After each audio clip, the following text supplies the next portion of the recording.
This video is going to be a little different. We need some pool toy storage, and I typically like to design everything by myself, but I already found this picture online that looked pretty perfect already, so I'm going to attempt to copy it. This looks like a super simple and easy build, so I'm going to challenge myself to see if I could build this with as little amount of tools as possible. Let's see how many tools it takes to build this simple project. I'll make this out of cedar 1x4s, and these 1x4s, they come serviced on 3 sides, which means one side is really rough. So I could just leave it rough and not use a tool, or I can use a sander, or I could send it through the planer. I'll set up this scrap plywood on these sawhorses just to make a temporary bench. The first cuts I'll make are for the front and the backs of this whole storage thing, and those are all 36 inches. Shoot, does a pencil count as a tool? All right, 36. This definitely counts as a tool, so I'm going to use a circular saw to cut all these pieces to length. To make sure that they're nice and square, I'm going to use this jig. So this is just 2 pieces that are attached at a 90-degree angle to each other. And when I first made it, I made this bottom piece extra long, and like this way.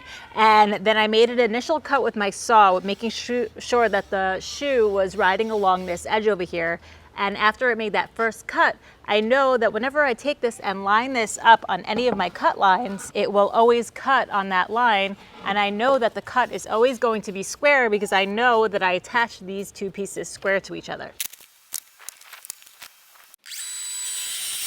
Now I just need to repeat the process to all the other pieces and cut. The next piece is the center of this rectangle, which is going to go inside of the side pieces. To get that measurement, I'll just take these front and back pieces and subtract the thickness of the 2 sides. Next, I'll cut the pieces that are going to make up the bottom of the front storage section.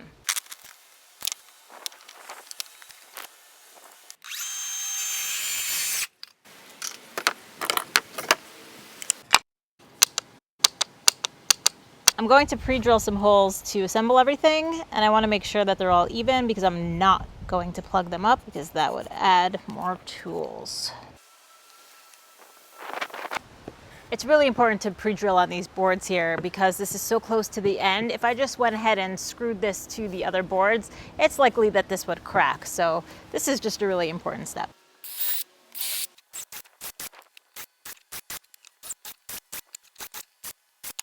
For the sake of using less tools, I'm just going to clamp the pieces down to my workbench here while I screw them into place.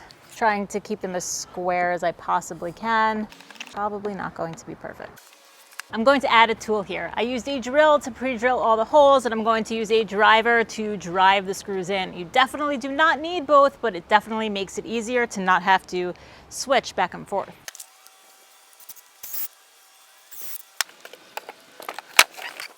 I'll just make my way around to all the corners until the bottom base is complete.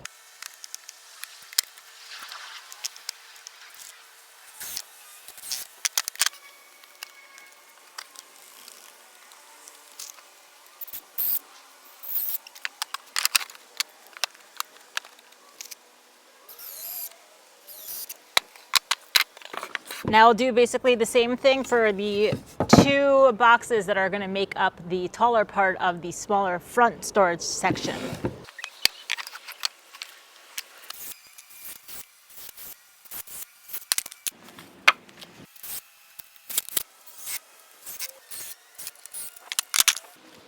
Next, I need to put the divider piece that I cut earlier into the bottom of the base, and to get the position correctly, these are the pieces that I cut that are going to be the bottom.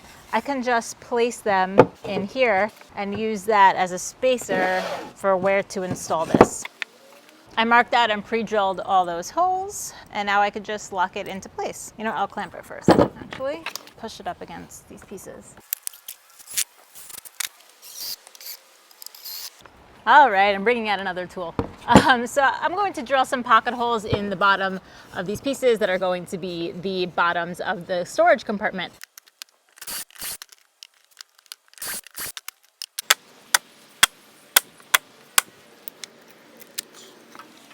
Since I'm using these 2x2s in this project, I will use them as spacers for where to put the bottom pieces.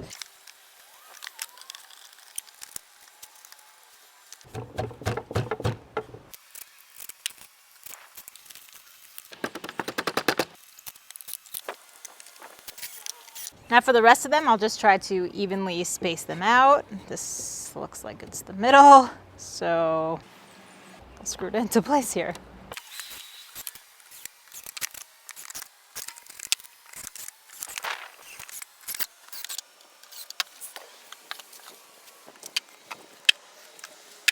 All right, so to get the measurements for the 2x2s that are going to go in this front area over here, I'll just measure this whole front area. Then I'll add an inch for underneath and another inch of spacers in between. So that's a total of 1, 2, 3 inches to the overall width of all these 3 pieces.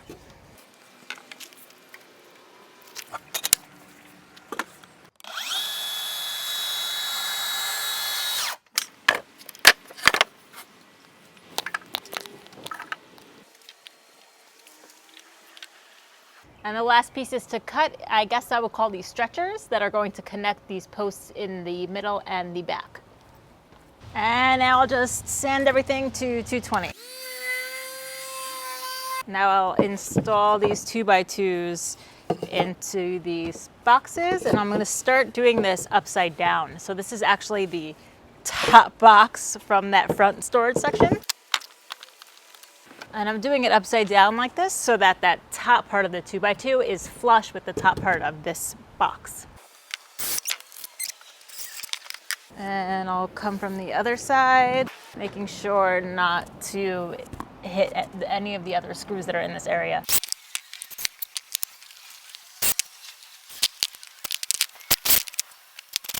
I found these pieces of scrap that are an inch wide, and I'm going to use them as spacers to attach on the next level.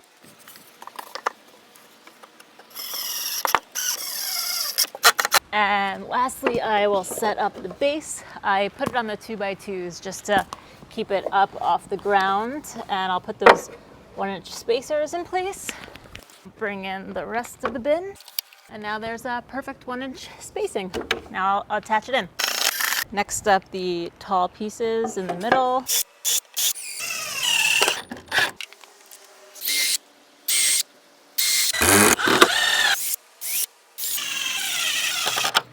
Oh, I made a mistake. So because I had the 2x2 as a spacer when I was installing this, and this wasn't touching the ground, this piece is actually longer than this one. I totally forgot I meant to put a 1-inch spacer when I was installing these. So I'm going to uninstall these, and what I'll do is I'll just trim the excess of these on the miter saw. I know that's adding another tool, but it's actually not a necessary tool. It's just going to be quicker for me right now to fix this mistake. All right, crisis averted. Now I have the correct spacer underneath, and I also have spacers in between the back, so these don't sag in the back. Now I'll just reinstall them.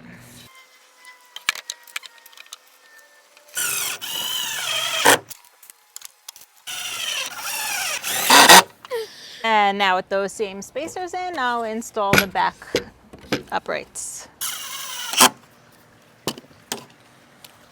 And now install the stretchers.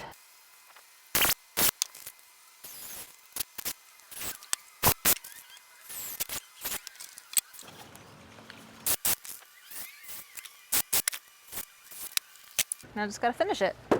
And I'll finish it with a Spar Varnish. I ran out of brushes, so I'll just apply it with a rag.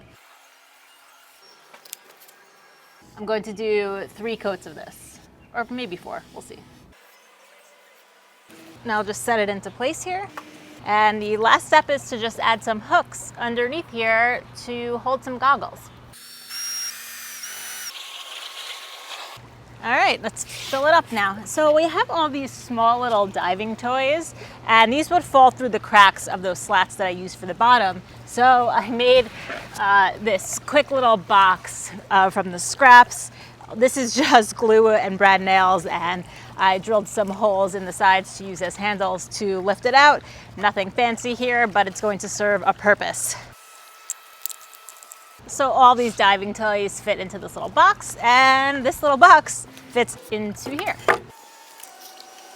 We have a billion pairs of goggles because kids always need goggles. The back section can hold noodles and floats and things like that. The front section can hold these kind of floats. And some more toys. Awesome. So what was the total tool count? Not too bad. You really don't need so many tools to build the things that you need. So I decided to keep this super simple because honestly, I did not want to put more than an afternoon's work into a project like this. I could have gone crazy and done some advanced joinery methods like mortise and tenon on the slats or done half laps on these handle pieces. But honestly, I just did not think that it was necessary, and I think screws are going to be just fine to hold these pool floats. So all in all, I think I spent around $30 on all of this cedar. I probably could have gotten that price down if I ripped my own 2x2s, but that would add another tool, the table saw. So you could also bring the price down by building it out of pine or fir and just painting it. So not too bad for an afternoon's work. So this organization is just making me very, very happy. Thank you guys so much for watching, and I will see you on the next project.